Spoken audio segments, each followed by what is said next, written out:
याच्या जवळचे आहेत अशा पद्धतीचा आरोप केला जातोय की जर असं असेल तर मग चौकशी जी आहे ती कशा पद्धतीने निष्पक्ष होईल त्यावरती एक प्रश्नचिन्ह जे आहे ते उपस्थित करण्यात आले.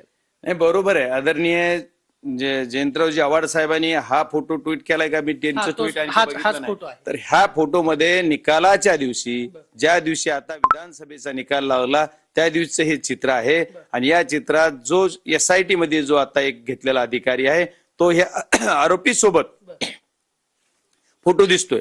याच्याच बरोबर जे जे काही वेगळे वेगळे विषय की हे आरोपी बरं हा जर एवढा आनंद उत्सव साजरा करीत असेल तो या आरोपीची अधिकारी या अधिकाऱ्याचं नाव मी जेवढं बघितलं कारण मी यांना ओळखत नाहीये.